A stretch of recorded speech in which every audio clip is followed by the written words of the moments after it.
Hello అక్క, మీ పేరు? నా పేరు చిన్నక్క అలియాస్ సుశీల. మీరు కూడా మాజీ మావోయిస్టా? మావోయిస్ట్. ఇప్పుడు రాజ్యాధికార పార్టీలో చేయడానికి కారణం ఏంటక్క?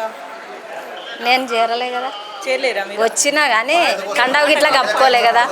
పద్ధతి అంటే దాంట్లో మా మాజీలను అందరినీ కలుపుకుంటాము, మీకు న్యాయం చేస్తామంటే వస్తున్నాం. ఇక్కడ చాలా మంది వచ్చినాం చేరారు కదా, వచ్చినాం కానీ మీరు చేరలేరు.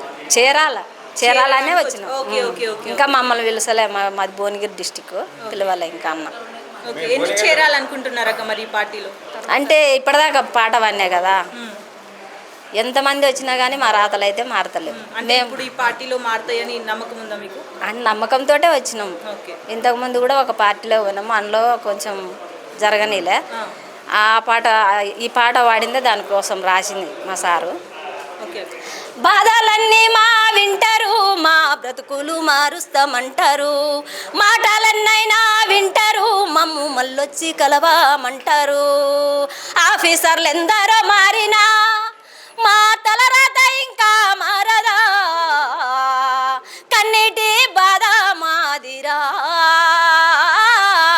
కష్టాల కడలి మేమురా, ఉండనీకు ఇల్లు లేదురా, మాకు చేయనీకి పని లేదురా. మీరే రాసారా అక్క ఈ పాట? మా సార్ రాసి. మా బాధలన్నీ అట్లున్నాయి కాబట్టి కలెక్టర్ ఆఫీస్ చుట్టూ ఆడ ఈడ అన్ని తిరిగినాం, బాధలు పడ్డాం కాబట్టి అనుభవంతో. అంటే ఎవ్వరు మమ్మల్ని దగ్గరికి కుటుంబం కూడా కనీసం దగ్గరికి తీసే పరిస్థితి లేదు. ఈరోజు మల్లన్న దగ్గరికి తీస్తున్నాను అంటుండు, వచ్చినాం అందుకనే. ఇంతవరకు కుటుంబం కూడా మమ్మల్ని దగ్గరికి తీయరు. అంటే మీరు ఏం కోరుకుంటున్నారు ఇప్పుడు?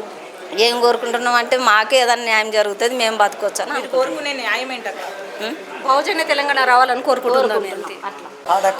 కోకిల పాటై నెమలి ఆటలతోనే పల్లెలు తిరిగినవమ్మ, లలితక్క పోరుకే కావైనావే,